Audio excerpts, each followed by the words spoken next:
할렐루야. 주 예수 그리스도 이름으로 하나님 말씀 함께 나누겠습니다.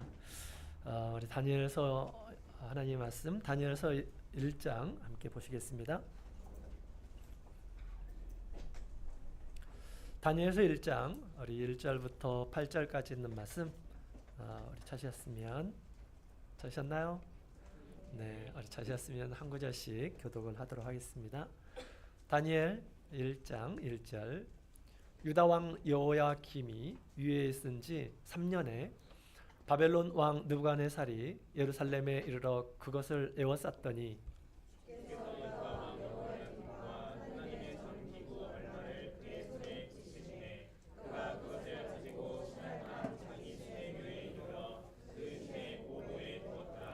왕이 환관장 아스브나스에게 명하여 이스라엘 자손 중에서 왕족과 귀족의 몇 사람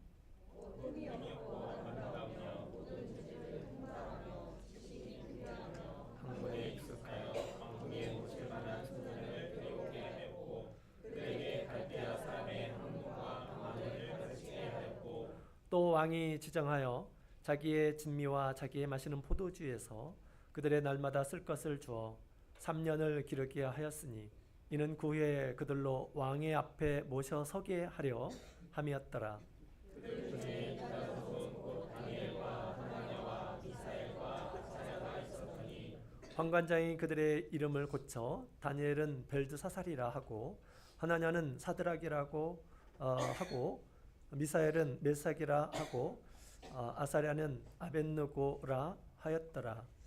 다니엘은 뜻을 정하여 왕의 진미와 그의 마시는 포도주로 자기를 더럽히지 아니하리라 하고 자기를 더럽히지 않게 하기를 환관장에게 구하니. 아멘. 한 구절 더 보도록 하겠습니다. 다니엘 10장 19절에 있는 말씀 19절 찾으셨으면 함께 읽어보겠습니다.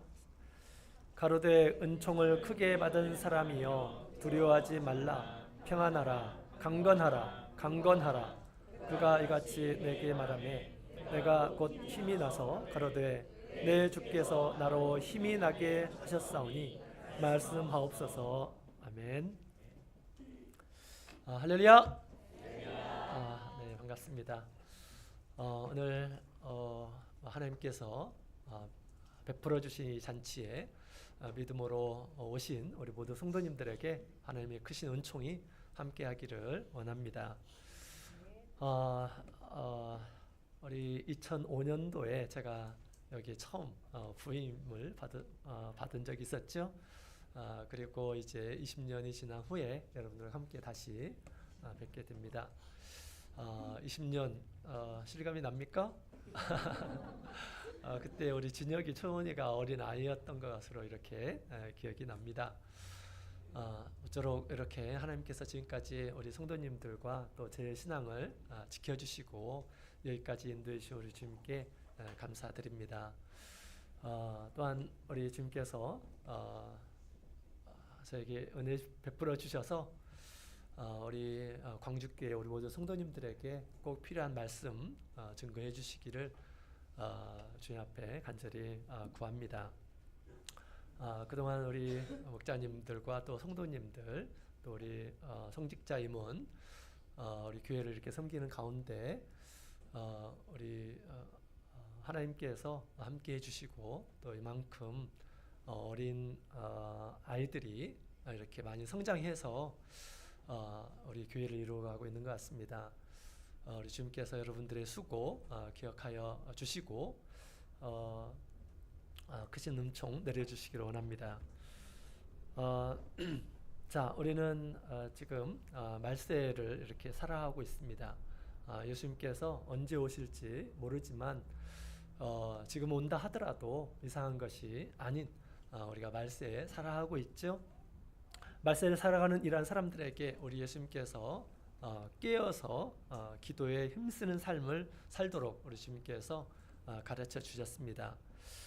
말세에 들 일들은 우리 계시록에 잘 나타나 있습니다. 그런데 또 우리 구약의 계시록이라고 하는 이 다니엘을 보게 되면 말세에 될 일들도 또 이렇게 잘 표현이 되어 있습니다. 오늘 이번 영혼을 통해서 우리 말세에 될 일들을 우리가 파악하고 하나님 앞에 은총 받은 이러한 사람으로서 자기의 신앙을 지키고 뿐만 아니라 주님께서 우리에게 각자에게 주신 그런 사명을 다하며 주님의 영접을 기다리는 우리 모든 성도님들이 다 되었으면 좋겠습니다. 여러분, 우리 하나님의 사람들 가운데 특별히 하나님께서 이렇게 호칭을 준 이러한 사람이 있습니다. 우리 아브라함은 하나님께서 아브라함은 나의 벗, 나의 친구다라고 그렇게 말씀하셨죠. 창세기 18장에 있는 말씀을 보게 되면 나의 하려는 것을 아브라함에게 숨길 수 있느냐라고 말씀하시며 미리 될 일들에 대해서 소돔과 고모라의 멸망에 대해서 미리 말씀해 주시는 것을 보게 됩니다. 친구 사이에는 감추는 것이 없죠. 여기 계신 우리 주님의 성도들도 주님의 친구가 되었으면 좋겠습니다. 예수님께서 나의 친구다라고 그렇게 말씀하셨죠. 또 우리 성경에 보면 우리 다윗에게 나와 마음이 합한 사람이다라고 그렇게 하나님께서 말씀하셨습니다. 그래서 그에게 나의 뜻을 다 이루리라라고 그렇게 말씀을 하셨죠. 여기 계신 우리 성도님들도 주님의 뜻에 맞는 이러한 사람이 되고 주님의 뜻이 여러분을 통해서 이렇게 실현이 되었으면 좋겠습니다. 오늘 우리가 다루고자 하는 이 다니엘서의 이 다니엘은 우리 하나님 앞에 특별한 이름을 가지고 있는 이러한 사람이었습니다.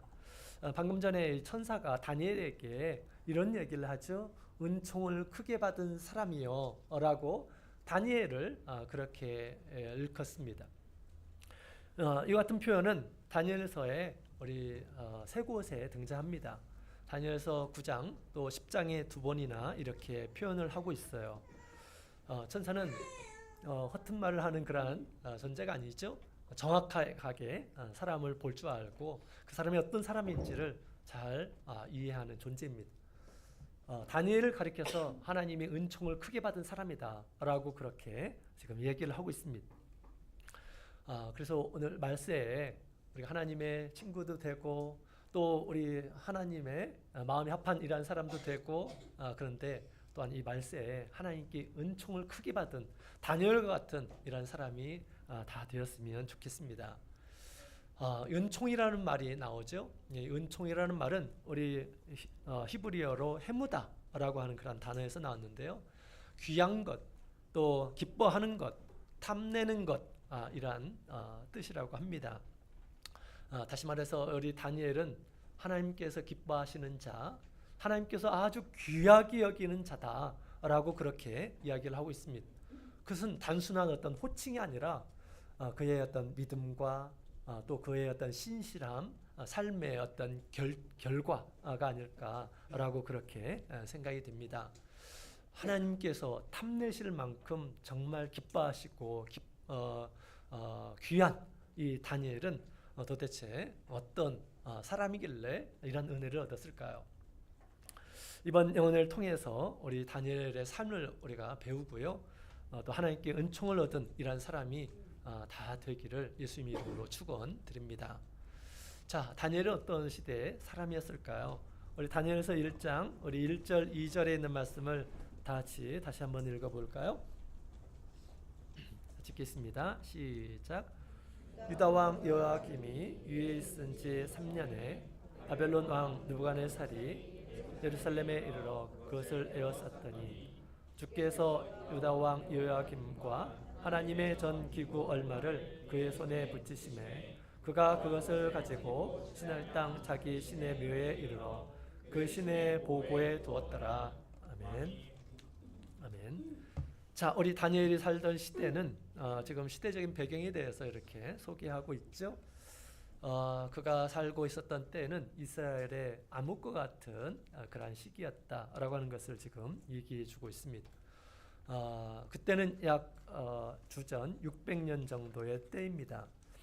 유다 왕국은 우리 정치적으로 아주 혼란을 겪고 있었고 또 우리 신앙적으로 아주 부패한 그런 상황이었습니다.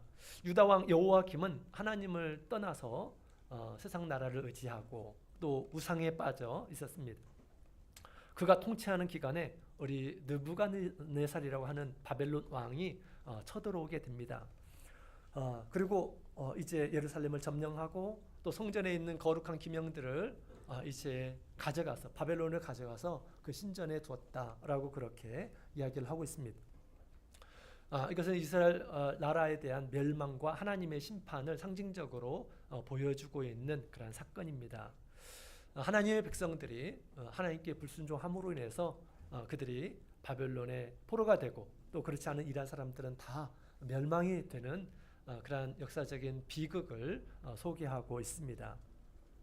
다니엘과 그 세 친구는 포로로 이렇게 이제 바벨론으로 포로로 끌려간 그런 상태였습니다. 이때 이 나이는 끌려갔을 때 이 다니엘의 나이는 16살. 여기 계신 분들 가운데 16살 되신 분 손들어 보시기 바랍니다.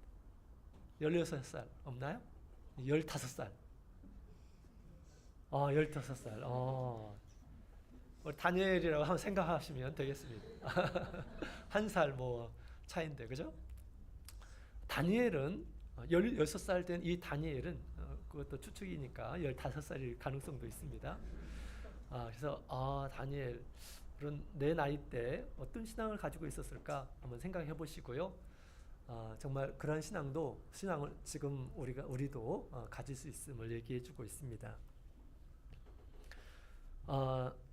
바벨론은 당시 세상에서 가장 강력한 제국이었습니다. 그들의 문화, 종교, 이것은 하나님을 경외하는 우리 유다의 백성들과 다른 그런 나라예요. 그래서 다니엘은 이방신을 섬기는 나라, 또 왕이 절대적인 권위자로 있는 그런 문화 속에서 살아가고 있었습니다. 또한 자신이 가진 신앙을 포기하도록 강요받은, 주변에 있는 이런 사람들이 다 하나님을 믿지 않는 이런 사람들이에요. 근데 그 사람들이 나보다 더 권세 있고 나보다 더 많은 것을 소유하고 있고 나는 그들의 포로가 되고 그런 상황이었다고 하는 것입니다. 우리 이 바벨론이라는 나라에서, 이방 나라에서 지금 우리 다니엘과 그의 세 친구가 또 일부의 이스라엘 백성들이 포로로 잡혀 있는 그러한 상황을 지금 이야기하고 있는 것입니다. 이것은 오늘날 우리가 어떤 세상에 살고 있는지를 잘 보여주고 있어요. 구약시대의 이 묵시록은 다니엘이라고 하죠. 그래서 이후에 될 일들에 대해서 하나님께서 다니엘에게 많은 것들을 계시하시고 뿐만 아니라 예수님께서 오시고 모든 이란 사람들이 다니엘서 12장에 있는 말씀을 보게 되면 티끌 가운데서 일어나는, 부활하는 그런 장면이 나와요. 어떤 사람들은 영원한 수욕에 들어가게 되고 어떤 사람들은 영원한 영생에 들어가는 이러한 사람들도 다니엘이 보게 됩니다. 다니엘이 본 것들 가운데 말세에 될 일들까지 이렇게 포함되어 있다는 것을 보여주고 있습니다. 이 다니엘이 바벨론에서 살고 있었습니다. 여러분, 우리가 살고 있는 것이 어디냐? 여러분, 우리가 살고 있는 곳은 영적인 바벨론에서 지금 우리가 살고 있다는 것을 기억해야 되겠습니다. 요한계시록 18장 우리 1절부터 4절까지 있는 말씀을 함께 보도록 하겠습니다. 요한계시록 18장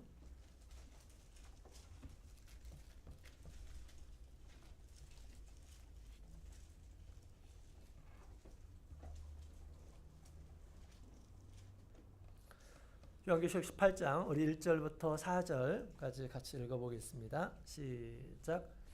이 일 후에 다른 천사가 하늘에서 내려오는 것을 보니 큰 권세를 가졌는데 그의 영광으로 땅이 환하여지더라. 힘센 음성으로 외쳐 가로되 무너졌도다 무너졌도다 큰 성 바벨론이여 귀신의 처소와 각종 더러운 영에 모이는 곳과 각종 더럽고 가증한 새에 모이는 곳이 되었도다. 그 음행의 진노의 포도주를 인하여 망국이 무너졌으며 또 땅의 왕들이 그로 더불어 음행하였으며 땅의 상고들도 그 같이 치부하였도다 하더라. 또 내가 들으니 하늘로서 다른 음성이 나서 가로되 내 백성아 거기서 나와 그의 죄에 참여하지 말고 그의 받을 재앙들을 받지 말라. 아멘. 자, 여기 있는 말씀을 보게 되면 말세 성도들이 살고 있는 세상이 어떤 곳인가 라고 하는 것을 보여주고 있습니다. 그곳은 곧 바벨론이다 라고 그렇게 이야기를 하고 있어요. 바벨론. 그 바벨론은 우리 이 마지막에 멸망될 것이다 라고 그렇게 선포되고 있죠. 그렇습니다. 세상은 멸망하게 될 것입니다. 근데 그 바벨론은 어떤 것이냐? 귀신의 처소, 온갖 더러운 영이 모이는 곳이다 라고 그렇게 이야기를 하고 있습니다. 우리 구원받는 우리 성도들은 거기서 나와야 한다 라고 그렇게 이야기를 하고 있습니다. 바벨론에서 물들어서는 안 됩니다. 우리가 살고 있는 곳은 정말 이 다니엘이 바벨론에서 살고 있는 것과 같은 그러한 시대적인 상황이라고 하는 것을 우리에게 얘기를 해주고 있는 것입니다. 여러분 가만히 한번 생각해 보십시오. 우리가 살고 있는 이 주변, 내가 늘 학교에서 만나는 친구들, 그죠? 다 하나님 믿는 사람들이 많습니까? 믿지 않는 사람들이 많습니까? 믿지 않는 사람들이 태반이에요. 그죠? 날 가르쳐주는 선생님도 믿지 않는 이러한 사람들이고요. 주변에 있는 이러한 사람들이 믿지 않는 이러한 사람들로 가득합니다. 또 우리의 모든 삶을 또 다스리는 이런 사람들이 누구입니까? 우리나라의 우리 대통령이 하나님을 믿는 우리 똑같은 성도입니까? 그렇지 않아요. 그죠? 세상의 권세 잡은 이러한 사람들, 또 우리에게 세상의 어떤 지식을 가르치는 이러한 사람들도 하나님을 믿지 않는 이러한 사람들이에요. 마치 이것은 다니엘이 바벨론에서 살고 있는 상황과 유사하다라고 하는 것입니다. 그런데 영적으로 보게 되면 우리 하나님께서 사도 요한을 통해서 우리가 살고 있는 이 세상의 모습이 어떤 것인지를 잘 보여주고 있다는 것입니다. 이것은 바벨론이다라고 하는 것입니다. 우리가 바벨론에 지금 살고 있는 것이에요. 그 안에는 귀신의 영이 가득하고 우리를 믿지 않는 곳으로 인도하고 또 그렇게 우리를 가르치고 있다는 것입니다. 영적 바벨론은 우리 하나님을 불신하는 그런 나라입니다. 또 인본주의, 하나님이 중심이 아니라 인본주의, 사람이 중심이 되는 그런 나라임을 얘기해주고 있습니다. 그런 문화 가운데서 우리가 살아가고 있어요. 하나님이 중심이 아니고, 그죠? 또 세상의 어떤 물질, 향락, 이것이 최고인 줄로 생각합니다.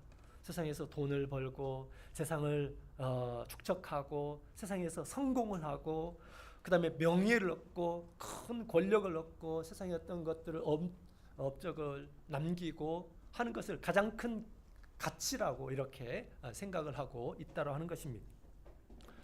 뿐만 아니라 성적으로 타락하고 도덕적으로 퇴보한 이러한 모습들을 우리가 보게 됩니다. 믿지 않는 이러한 사람들이 세상을 지금 통치하고 있어요. 우리나라를 통치하고 있다고 하는 것입니다. 세상에 많은 교회가 있지만 그러나 거짓된 교리, 또 거짓 선지자, 이런 사람들이 또 얼마나 많이 우리가 있습니까? 이런 혼탁한 세상에서 우리가 살고 있다고 하는 것입니다. 그런 어두운 세상, 죄악이 가득한 세상에서 우리 다니엘은 어떤 사람이었습니까? 하나님께 은총을 받은 이란 사람이었다라고 우리에게 소개해주고 있습니다. 그래서 오늘날 말세를 맞는 우리가 이 세상에서 다니엘과 같이 그와 같이 하나님 앞에 은총을 얻는 이란 사람이 되게 하기 위해서 하나님께서 특별히 우리에게 이 다니엘의 일화를 우리에게 소개해주고 있다라고 하는 것입니다. 어떻게 자기 자신을 지켜야 할 것인가 라고 하는 것을 우리에게 잘 보여주고 있습니다. 우리 3절부터 다니엘 1장 우리 3절부터 우리 5절까지 있는 말씀을 보게 되면 당시의 상황을 또 이렇게 이야기를 하고 있죠. 다니엘과 그의 세 친구가 바벨론 왕궁의 특별한 교육을 받게 됩니다. 바벨론의 학문과 또 언어 이런 것들을 배우고 왕의 신하가 되어서 나중에 이제 바벨론 세계에서 그들을 통해서 이제 더 바벨론 그 나라를 더 세우기 위해서 이런 사람들을 뽑아서 교육하도록 하죠. 당시 바벨론은 가장 문명적으로 앞서 있는 그런 나라였습니다. 군사, 과학, 또 예술, 문화 다방면에서 선진된 그런 국가였습니다. 그래서 그 나라가 더욱 강성한 나라가 되게 하기 위해서 이렇게 젊은 사람들을 교육해서 나중에 이제 일을 하도록 했다라고 하는 것입니다. 만약에 다니엘이 거기에서 열심히 잘 적응해가지고 그 일을 한다면 바벨론에서 출세하고 또 성공은 보장되어 있는 것입니다. 왕이 특별하게 그들을 선택해서 지금 교육을 하도록 했던 것이죠. 그리고 왕이 이제 장차 자신을 섬겨야 할 이런 사람들이기 때문에 아낌없이 좋은 것들을 이렇게 주었다라고 얘기를 하고 있습니다. 그런데 그런 상황에서 다니엘은 어떻게 했을까요? 우리 8절에 있는 말씀을 한번 보도록 하겠습니다. 8절 같이 읽어볼까요? 시작. 다니엘은 뜻을 정하여 왕의 진미와 그의 마시는 포도주로 자기를 더럽히지 아니하리라 하고 자기를 더럽히지 않게 하기를 환관장에게 구하니. 아멘. 왕이 먹는 음식이 얼마나 진수성찬이었을까요? 당시 바벨론은 그 당시 가장 강대한 나라였습니다. 지금의 미국보다 더 강대한 그런 나라였을 것입니다. 당시 세상에서 최고의 나라였거든요. 그리고 많은 피정복민들 그 나라에서 좋은 것들을 다 공수해 와서 우리 왕은 그 모든 것들을 이렇게 이제 누리면서 살았을 것입니다. 아마 산의 진미가 늘 가득했으리라 생각이 듭니다. 그런데 우리 다니엘은 그 산의 진미를 먹지 않기로 작정을 하였다라고 그렇게 이야기를 하고 있습니다. 다니엘은 뜻을 정하였다라고 그렇게 얘기하고 있죠. 의지적인 결단을 하였다라고 하는 것을 얘기해주고 있습니다. 왜 그랬을까요? 다니엘이 보기에 그 음식을 먹으면 자기를 더럽히는 것으로 알았어요. 왕의 진미, 왕이 좋아하는 좋은 그런 음식들, 그리고 포도주 이런 것들을 먹으면 자기를 더럽히는 것으로 이렇게 알았다라고 하는 것입니다. 왜 그렇게 생각을 했을까요? 당시 다니엘은 그렇게 이해가 되었던 것입니다. 그렇게 여겼던 것이에요. 왜냐하면 옛날 고대의 전쟁은 신들의 전쟁이에요. 내가 믿고 있는 신이 더 센가, 또 상대방이 믿는 그러한 신이 더 센가. 그래서 어떤 전쟁에서 이기게 되면 자신들의 신이 더 세다라고 하는 것을 증명하는 것이었다는 것입니다. 그래서 모든 좋은 음식들 또 고기 이런 것들은 당시 자신들의 신에게 이렇게 바치게 됩니다. 그리고 모든 음식들은 신이 베풀어 주시는 은총이라고 은혜라고 생각을 했어요. 그래서 이것은 다니엘이 보기에 이것은 무엇입니까? 우상에게 바쳐진 그런 그 음식이었다라는 것을 알았기 때문에 내가 이것을 먹으면 내가 더럽혀지게 된다라고 그렇게 그는 당시 누가 가르쳐주지 않아도 그런 문화 가운데서 이렇게 살았기 때문에 그것을 그렇게 이해를 했다라는 것입니다. 뿐만 아니라 하나님께서는 레위기서 11장에 있는 말씀을 보게 되면 이스라엘 백성들이 먹어야 될 것, 먹지 말아야 될 것을 하나님께서 가르쳐 주셨어요. 먹을 수 있다고 해서 다 먹는 것이 아니라 어떤 것은 부정한 음식이 있고 어떤 것은 정한 음식이 있죠. 하나님께서 먹는 것을 가르쳐 주시려고 하는 것이 아니라 우리 하나님께서는 하나님의 백성들은 세상에서 구별된 이러한 사람이기 때문에 믿음의 그러한 행동을 주님께서 요구를 하셨다라는 것입니다. 거룩한 삶의 표현으로 하나님께서 작은 먹는 것조차 구별해서 먹도록 그렇게 했던 것이죠. 그래서 우리 다니엘이 보기에 이것들은 다 자기를 더럽히는 것이었어요. 내가 이것을 먹지 않겠다라고 그렇게 믿음으로 결단했다라는 것입니다. 몇 살 때? 16살 때 했다라고 하는 것입니다. 이런 이 믿음의 결단은 너무너무 중요합니다. 하나님께서 사람의 외모를 보지 않으시고 사람의 중심을 보셔요. 어떤 마음을 가지고 있는지를 하나님께서 보신다라는 것입니다. 나 이것을 먹으면 하나님 앞에서 내가 더럽혀져 라고 이렇게 생각을 했고 또 하나님 앞에서 내가 믿음으로 이것을 내가 거절해야 되겠다라고 하는 그런 마음을 가졌던 것입니다. 그런 믿음의 마음, 믿음의 결단을 하나님께서는 아주 너무 귀하게 여기시는 것입니다. 그것이 어린 아이든지 청년이든지 아니면 나이가 든 이런 사람이든지 간에 하나님께서는 우리의 마음에 하나님 앞에서 어떤 결단을 하는가라고 하는 것을 보고 계신다라는 것입니다. 보통 우리 청년의 시기에 정말 믿음의 결단을 하도록 그렇게 얘기를 하죠. 근데 나이가 들어도 얼마든지 우리 하나님 앞에 믿음의 결단을 할 수가 있어요. 마음속으로 어떤 마음을 품는지 하나님께서는 다 아시고, 비록 그가 60세든지 70세든지 내가 지금부터 하나님 앞에 이렇게 살아야겠구나, 이런 결단을 하게 되면 하나님께서 그것을 보시고 무엇을 주십니까? 은총을 베풀어 주신다는 것입니다. 저희 한 교회에서 이 어르신 67세 우리 교회에 오셨는데요. 처음 오셨는데 처음 그날에 성령을 받으신 그런 분을 이렇게 본 적이 있습니다. 물론 이제 먼저 우리 자매님께서 먼저 믿음 생활을 하셨죠. 근데 너무 선한 그런 모습을 교회에서도 보여주시고, 그다음에 가정에서도 배운 대로 남편에게 이렇게 잘 극진하게 남편을 섬기고 또 따르고 가정을 잘 돌보고 그랬습니다. 그래서 남편이 그런 얘기를 했대요. 아내가 교회 가자고 할 때마다 내가 퇴직하면 당신 따라서 당신의 교회에 갈게 라고 그렇게 말했다라는 것입니다. 그래서 이제 그분이 퇴직을 하셨어요. 그리고 이제 영혼회가 이제 개최가 되었습니다. 제가 그것이 생각나가지고 또 퇴직을 했다라는 그런 이야기를 듣고 그 자매님께 제가 권면을 했습니다. 남편께서 퇴직을 하셨다 그러는데 이제 교회 오신다고 했는데 이제 오셔야 될 때가 아니냐라고 그렇게 얘기하고 말씀해 보셨냐고 이렇게 얘기를 했습니다. 그랬더니 말씀을 주저하고 얘기를 못했다라는 거예요. 왜냐하면 남편이 우리 교회 와가지고 나에 대한 인상은 좋은데 교회 와가지고 혹시 우리 교회가 이렇게 좀 별 볼 일 없고 그러면 좀 좋지 않은 그런 모습을 보고 그러면 다음에 문을 닫고 나오지 않으면 어떻게 될까 이 걱정을 했다라는 것입니다. 그것은 하나님께 맡기고 우리 권면을 하시라고 그래가지고 이제 권면을 해서 이분이 같이 기도하자고 그런 말로 이렇게 같이 기도하면서 또 그분이 용기를 내어서 남편을 이렇게 이제 모시고 왔습니다. 그때가 일요일 날이었어요. 끝나는 때죠. 그래서 오전 예배 끝나고 나서 점심 식사를 했습니다. 점심 식사를 할 때 그 어르신이 그런 얘기를 하시더라고요. 목사님, 저 여기 믿음 생활 하기로 작정을 했습니다.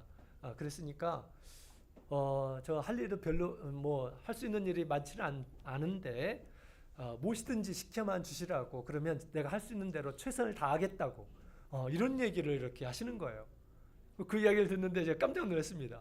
처음 오신 분인데 나한테 일을 좀 달라는 거예요. 교회에서 할 일을 좀 달라라고 하는 것입니다. 처음 이런 분들 처음 봤어요. 그래서 제가 말씀을 드렸습니다. 교회는 일하는 것이 아닙니다. 교회는 하나님을 믿는 것입니다. 라고 그렇게 말씀을 드렸어요. 그러면서 이제 우리 교회 와서 어떻게 기도하는지 이런 것들을 알려드렸어요. 그래서 이제 오후에 예배가 있는데 예배 참석하시고 앞에 나와서 하나님께 기도하시도록 이제 제가 권면을 했습니다. 그래서 오후에 이제 그분이 또 성찬례지만 함께 참여를 하셨어요. 성찬례 끝나고 나서 제가 이제 기도 시간에 뒤에 계신 그 어르신한테 오시라고 이제 불렀습니다. 그랬더니 이분이 막 뒤에서 뛰어오시는 거예요. 저한테 뭘 할까요? 심부름 시킨 줄 알고 이 어르신이 또 뛰어온 겁니다. 그래서 뭐 할까요? 그러더라고요. 그래서 뭐 하라는 게 아니고 같이 기도하자고요. 여기 앞에 나와서 같이 기도하시죠. 이렇게 말씀을 드렸습니다. 기도를 하시더라고요. 무릎 꿇고. 자매님이 또 옆에 이제 오셔가지고 기도를 했습니다. 근데 아주 낯선 그 소리가 났어요. 아주 낯선 방언 기도 소리가 났습니다. 이분이 성령을 받으셨어요. 기도가 뭔지도 모르고 성령이 뭔지도 모르고 있는데 이분이 처음 나와가지고 두 번째 예배 시간에 성령을 받은 거예요. 그러니까 이 모친이 막 뛰면서 막 우리 남편이 성령을 받았네 하면서 막 기뻐서 어쩔 줄 몰라는 것입니다. 전 그 모습을 보고 하나님은 사람의 중심을 보시는구나 라는 그런 생각이 들었습니다. 이분은 이 교회에 오고 나서 마음의 작정을 하고 온 것입니다. 내가 이 교회에 다니겠다 라고 하는 그런 마음의 결단이 있었어요. 그리고 또 무엇이든지 시켜만 달라 라고 그렇게 말씀하시고, 또 오라고 하니까 또 오고 기도하라고 하니까 기도하시고, 정말 이런 순수한 그런 마음을 가진, 또 그렇게 하기로 작정한 그런 마음을 하나님께서 이미 보시고, 하나님께서 그것이 뭔지도 모르는 가운데서도 하나님께서 그 귀한 성령을 이렇게 주시는 모습을 보고, 하나님께서는 우리가 교회에 몇 번 왔는지 그것을 보는 것이 아니라 우리 마음속에 어떤 믿음의 결단을 하는지, 이런 것들을 하나님께서는 보시는구나 라는 그런 생각을 하게 되었던 것입니다. 다니엘은 그가 비록 어리지만 중학교 3학년밖에 되지 않는 그런 나이입니다. 그러나 하나님께서 이거 먹으면 안 된다고 했지. 하나님 믿는 이란 사람으로서 어떻게 내가 우상에게, 다른 신에게 드려진 것, 다른 신이 준 이것을 내가 먹을 수 있어? 또 하나님께서 분명히 이렇게 말씀하셨는데 이건 더러운 거야 라고 했는데 내가 어떻게 이것을 취할 수 있어? 라고 하면서 나는 어떤 일이 있다 하더라도 내가 이것을 먹지 않겠다 라고 마음속으로 뜻을 정했다라는 것입니다. 이러한 순수한 그런 믿음의 결단을 우리 하나님께서 지켜보시고 또한 큰 은혜를 베풀어 주십니다. 오늘 이 다니엘이 이러한 믿음의 결단을 한 것을 통해서 다니엘은 어떤 신앙인이었는지를 우리가 알게 됩니다. 첫 번째로는 자신의 신분을 잊지 않고 지키는 신앙인이었다라고 하는 것을 우리가 알게 됩니다. 자신은 어떤 사람인지를 알았어요. 세상은 뭐라고 얘기합니까? 그를 향해서 너의 나라는 이제 무너졌다, 없어졌다, 너의 신은 전쟁에서 패배한 신이다 라고 그렇게 세상 사람들은 얘기했을 것입니다. 너는 이제 노예에 불과하다 라고 그렇게 이야기합니다. 너는 이제 왕의 신하가 될 사람이야 라고 그렇게 얘기했던 것이죠. 그러나 다니엘은 어떻게 대답합니까? 그의 뜻을 정한 것을 통해서 다니엘은 뭐라고 얘기합니까? 아니, 나는 여전히 하나님의 백성이다. 나는 여전히 하나님의 백성이다 라는 것을 보여주고 있다는 것입니다. 자신의 신분을 결코 잊지 않았어요. 하나님 거룩하신 분이시고, 그렇기 때문에 나도 거룩한 사람이다, 거룩한 백성이다 라고 그렇게 생각을 했던 거죠. 어떻게 해서 거룩하게 되었습니까? 하나님과 언약을 한 사람이죠. 율법을 통해서 하나님 앞에 할례를 함으로 인해서 하나님의 백성이 된 것입니다. 비록 바벨론에 있지만 그것을 우리 다니엘은 그것을 잊질 않았어요. 나는 여전히 하나님의 백성이다 라는 그런 마음을 가지고 있었다라고 하는 것을 우리가 알게 됩니다.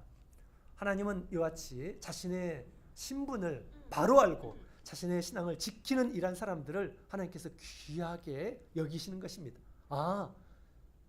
다니엘이 날 인정하고 있구나 라고 그렇게 하나님께서 보셨다라고 하는 것입니다. 여러분, 오늘날 우리는 어떤 사람입니까? 나는 어떤 신분일까요? 나는 어떤 존재일까요? 바벨론 같은 세상에서 나는 어떤 신분을 가진 이러한 사람일까요? 우리 베드로전서 2장 9절에 있는 말씀을 함께 보도록 하겠습니다. 베드로전서 2장 9절,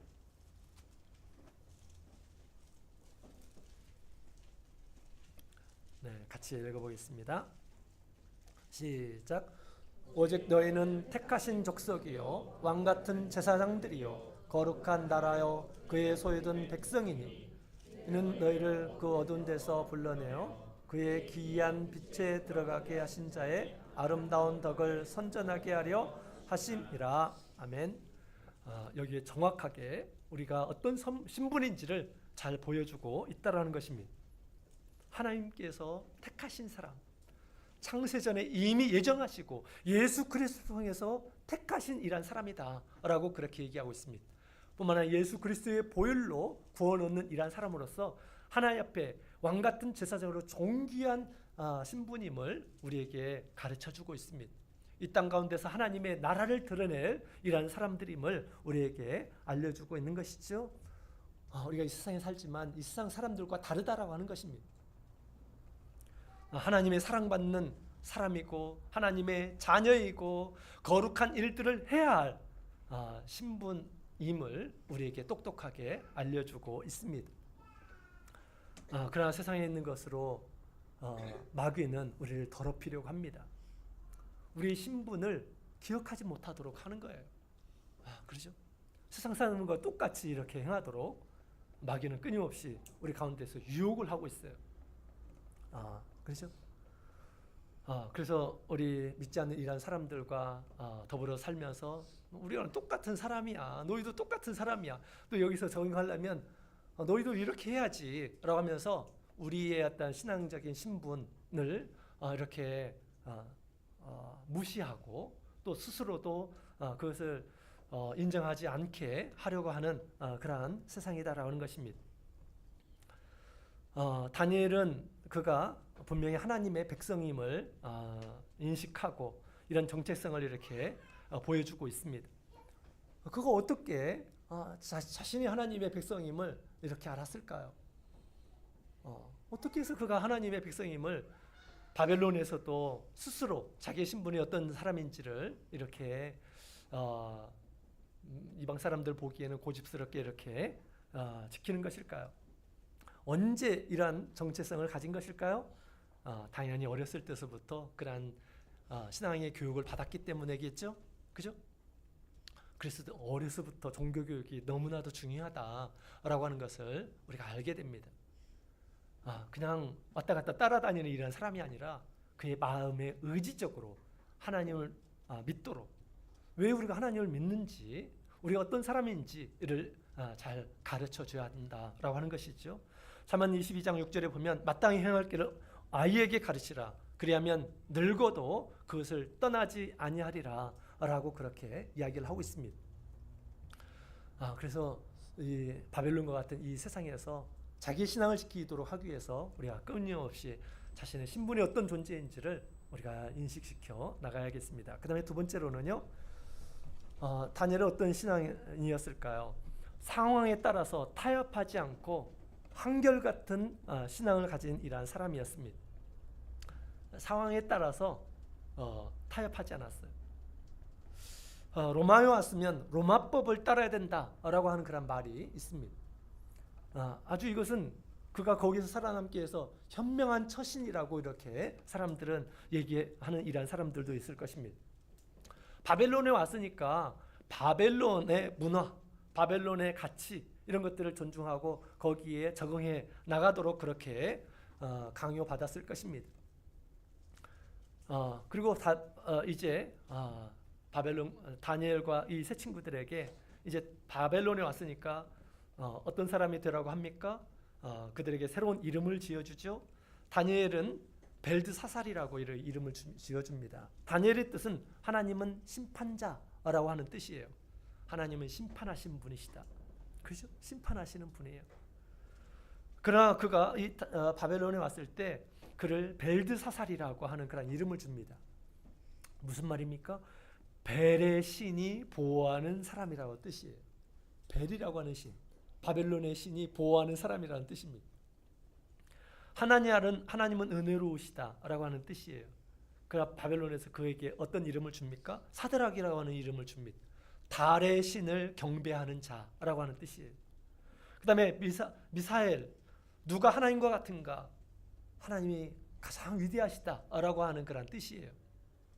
그런데 그에게 메삭, 포도주의 여신에게 몸을 바친 자라고 하는 그런 뜻입니다. 그 다음에 아사랴는 하나님께서 도우셨다라고 하는 뜻입니다. 그러나 그에게 어떤 이름을 줍니까? 바벨론은 그에게 아벤누고라고 하는 그런 이름을 줍니다. 벨의 신의 아들의 종이다. 신의 아들의 종이다 라고 하는 그런 이름을 주었다라고 하는 것입니다. 그죠? 세상은 하나님의 이름을 빼앗아 버리고 세상의 이름을 준다라고 하는 것입니다. 우상의 이름을 주고 우상에게 굴복시키도록 그렇게 강요했다라고 하는 것입니다. 세상의 권세 잡은 이러한 사람들이 마치 주인인 것처럼 행세하며 우리에게 이와 같이 신앙을 포기하도록 또 삶의 세상에 이 바벨론에 적응해 나가도록 그렇게 얘기하고 있는 것입니다. 그러나 우리 다니엘은 그렇지 않았어요. 타협하지 않았다라고 하는 것입니다. 타협하지 않는 이러한 신앙은 하나님께서 기뻐하십니다. 안식일을 지켜 굳이 잡는 인생에게 주님께서 축복하신다라고 하는 그런 말씀도 있죠. 우리가 생활이 어려워지면 당장 먹고 살기에 급급한 그런 상황 가운데에서 우리 주님을 우리 버리는 경우가 있습니다. 주님의 말씀을 떠나는 그런 경우들이 있죠. 여러 가지 변명하고 하나님께서 나의 어려움을 아시겠지라고 그렇게 생각하는데 사실은 그건 뭡니까? 사실은 마귀의 유혹이에요. 마귀의 유혹. 하나님의 말씀을 지키지 못하도록 하는 것입니다. 상황에 따라서 변질된 그런 믿음을 갖도록 하는 것이죠. 그러나 우리 주님께서 깨어서 근신하라라고 그렇게 말씀하십니다.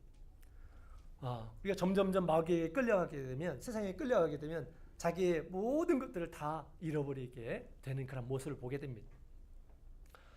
그래서 우리 다니엘과 같이 비록 우리 바벨론에 살고 있지만 또 많은 이런 사람들이 너는 이제 바벨론의 사람이니 바벨론의 사람처럼 그렇게 살아야 된다라고 그렇게 강요하는 그런 상황 가운데서도 그는 타협하지 않는 그런 신앙을 가지고 있었다는 것입니다. 그 다음에 마지막으로 불이익도 기꺼이 감수하는 신앙인이었다라고 하는 것을 알 수가 있습니다. 다니엘은 지금 노예의 신분이에요. 교육만 잘 참고 견디게 되면 왕의 신하가 되는 것입니다. 왕의 신하, 참모가 되는 거예요. 그 신분이 노예에서 끝나는 것이 아니라 완전히 급상승하게 되는 것입니다. 그러나 자기의 신앙의 지조 때문에 이게 한순간에 날아갈 수가 있어요. 노예인 주제에 왕의 진미를 거부한다고 하면서 왕이 어떻게 그 소식이 왕에게 들어간다면 어떻게 하겠습니까? 팔이 목숨이 될 수가 있어요. 그럼에도 불구하고 그의 뜻을 정하였다라고 그렇게 이야기를 하고 있습니다. 그의 지조 때문에 모든 것이 다 사라질 수가 있어요. 그죠? 그 사실은 그가 예루살렘에서 노예처럼 끌려갈 때 제대로 먹은 것이 있었겠습니까? 아마 물도 제대로 마시지 못했을 것입니다. 그의 앞에 진수성찬이 펼쳐져 있어요. 근데 내가 이것을 먹지 않겠다라고 그렇게 얘기를 하고 있습니다. 왕이 베푼 그런 호의를 거절했다는 것입니다. 나중에 어떤 대접을 받을지 모르는 그런 상황입니다.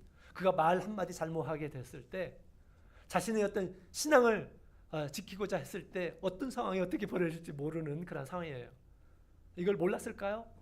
잘 알았을 것입니다.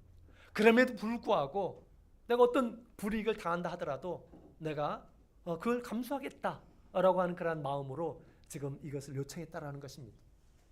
너 그러다가 내 목까지 달아날 수가 있어. 이렇게 얘기를 하죠. 그 뒤에 환관장이 그럽니다. 열흘 동안만 좀 시험해 달라라고 그렇게 이야기를 합니다.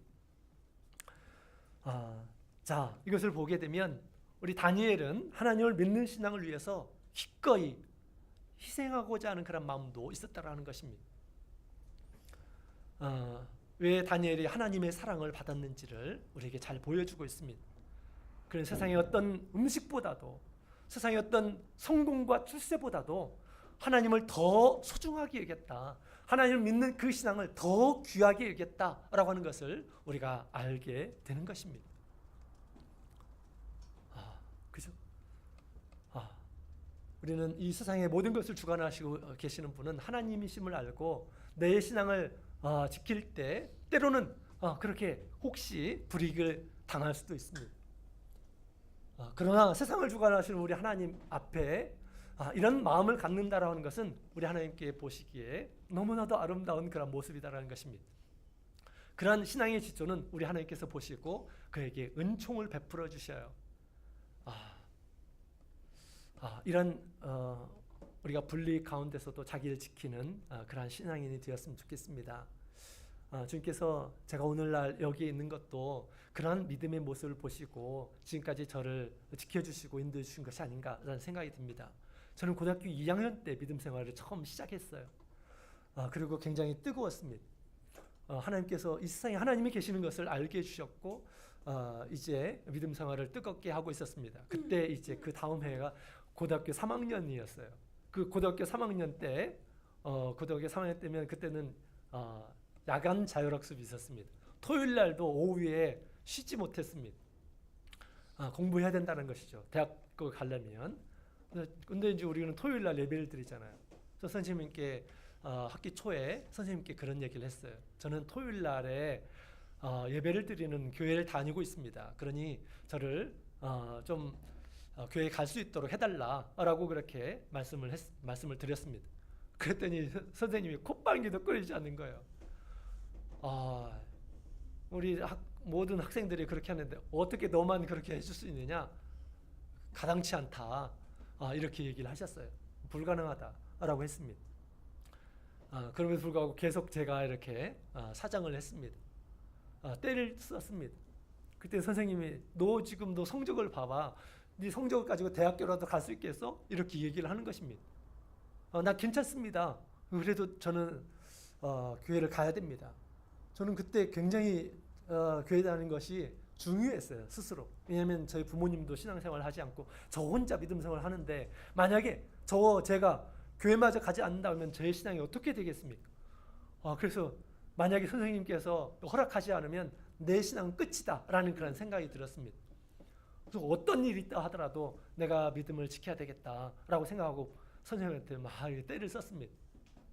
그냥 저를 외면하고 교무실에 가시더라고요. 교무실까지 졸래졸래 따라갔습니다. 그래가지고 계속 서 있었어요. 그러다가 선생님이 만약에 허락하지 않으면 어떻게 할까 이런 생각이 들었습니다. 그러다가 갑자기 막 눈물이 흐르는 것입니다. 눈물이 흐르는 거예요. 한참 있다가 선생님이 왔어요. 저의 얼굴을 보더니 제 눈물을 보신 것 같아요. 하나님께서 감동을 해주셨어요. 그래가지고 우리 선생님께서 나도 교회 다니지만 너 같은 애는 처음이다 라고 이렇게 말씀하시고 그래 가라. 그 대신 일요일날 나와서 더 열심히 하라 라고 그렇게 말씀을 해주셨어요. 그때 저는 선생님께서 이렇게 허락해 주시고 교물 나올 때 얼마나 홀가분하고 이게 믿음의 승리이구나 라는 그런 생각이 들었습니다. 하나님께서 그의 마음을 또 열어주셨다라는 그런 생각이 들었습니다. 그런 그 순수한 그런 마음을 우리 하나님께서 보시고 저희 믿음을 지켜주시고 또 길을 열어주시고 또 나중에는 그래서 정말 공부를 못했었습니다. 근데 대학교 3학년 때 고등학교 3학년 때는 10등 안에 제가 이제 들게 되고 또 대학교도 갈 수 있는 상황이 되었던 것입니다. 그때 당시에는 대학교도 못 갈 만한 그런 상황이었습니다. 그러나 그렇게 하나님께서는 길을 열어주시고 또 은총을 주셔서 저희 믿음도 지킬 뿐만 아니라 더 나은 그러한 그 미래를 주님께서 인도해 주셨다는 것을 우리가 알게 되었습니다. 여러분 하나님께서는 우리의 마음을 보십니다. 다니엘에게도 다니엘이 그런 뜻을 가지고 비록 만약에 이 불이익을 당하는 그런 상황 가운데서도 불이익을 당할 때 모든 것을 내가 감수하겠다라고 하는 그런 마음을 가지고 지금 이렇게 환관장에게 부탁을 하는 그런 모습을 보게 됩니다. 그런 이 믿음의 결단을 하나님께서 보시고 어떻게 했을까요? 그에게 은총을 내려주십니다. 어떤 은총입니까? 환관장에게 은혜를 얻게 합니다. 사람의 마음을 움직였다라는 것이에요. 그래 10일 동안 그렇게 한번 해보자 라고 했다라는 것입니다. 사람의 마음은 하나님께서 주관하고 계셔요.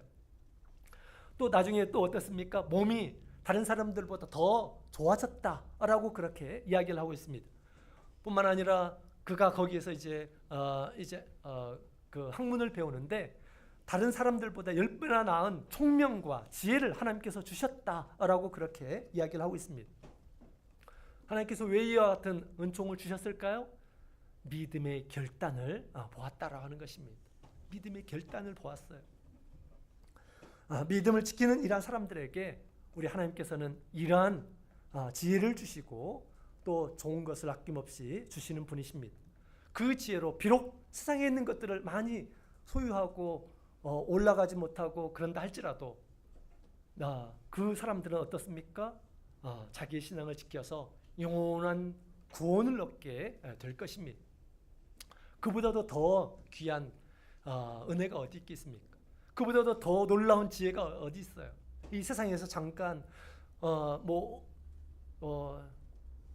소유를 가지고 다른 사람보다 더 높이 되고 이런 것보다 영원한 하나님의 나라에 들어가서 영원한 즐거움에 참여하는 것보다 더 지혜로운 것이 어디 있겠습니까? 그렇죠? 여러분, 우리가 지금도 바벨론에 거하고 있습니다. 믿지 않는 이란 사람들로 가득 둘러싸여 있어요. 끊임없이 마귀는 믿지 않는 이란 사람을 통해서 우리의 생각, 우리의 가치관을 변질시키려고 합니다. 우리의 신분이 무엇인지를 희석시키려고 하는 것입니다. 이때 우리의 몸과 마음을 지키기 위해서 신앙의 지조를 지켜야 돼요. 주님께서 우리가 어떤 사람인가라고 하는 것을 가르쳐 주실 때 그 신앙을 우리가 끝까지 지키는 이러한 사람이 되어야겠습니다. 우리는 이 세상에서 하나님을 대표하는 이러한 사람이에요. 그죠? 하나님의 사람입니다. 바벨론에서 다니엘이 나는 하나님의 사람임을 모든 사람들에게 드러냅니다. 다니엘서를 통해서. 그죠? 나는 하나님의 사람입니다 라고 드러냅니다. 여러분, 저와 여러분은 이 세상에서 하나님의 사람입니다. 16살이 그 일을 해놨어요. 16살이. 우리는 신앙의 나이가 몇 살입니까? 우리도 그 일을 해야 되지 않을까요? 우리도 다니엘과 같이 하나님께 은총을 크게 받는 이런 사람이 다 되기를 예수 그리스도 이름으로 축원드립니다. 다 같이 묵도드리겠습니다.